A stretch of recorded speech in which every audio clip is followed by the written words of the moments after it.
Jesus, love you, Jesus loves you. Luke 21.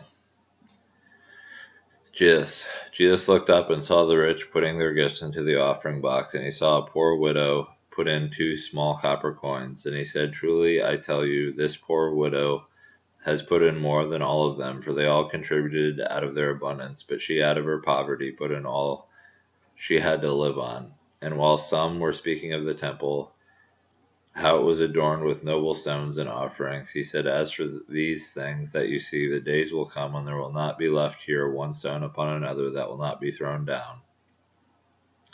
And they asked him, "Teacher, when will these things be, and what will be the sign when these things are about to take place?" And he said, "See that you are not led astray, for many will come in my name, saying, 'I am he,' and the time is at hand.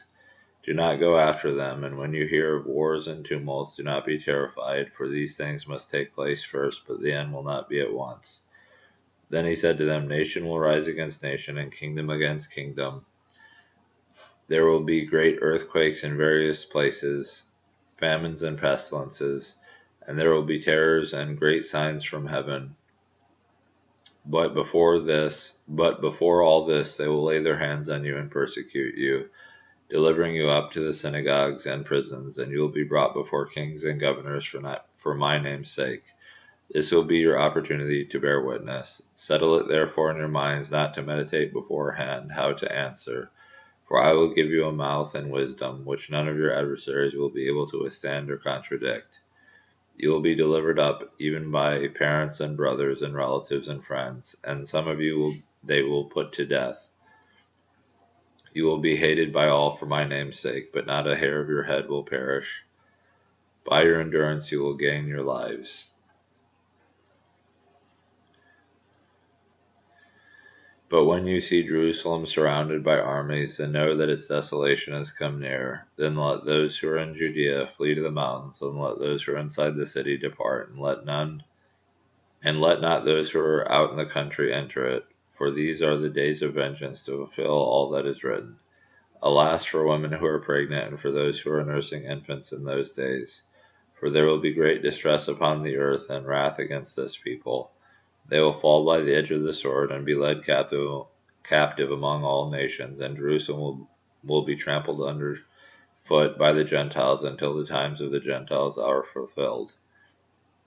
And there will be signs in sun and moon and stars, and on the earth distress of nations and perplexity because of the roaring of the sea and the waves, people fainting with fear and with foreboding of what is coming on the world. For the powers of the heavens will be shaken, and they will see the Son of Man coming in a cloud with power and great glory. Now when these things begin to take place, straighten up and raise your heads, because your redemption is drawing near. And he told them a parable. Look at the fig tree and all the trees.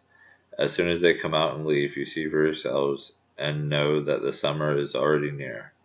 So when you see these things taking place, you know that the kingdom of God is near. Truly I say to you, this generation will not pass away until all has taken place. Heaven and earth will pass away, but my words will not pass away.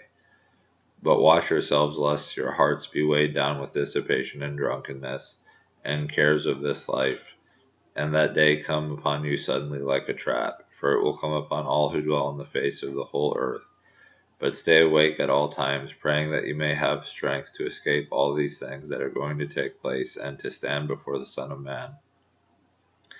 And every day he was teaching in the temple, but at night he went out and lodged on the mount called Olivet. And early in the morning all the people came to him in the temple to hear him. Jesus.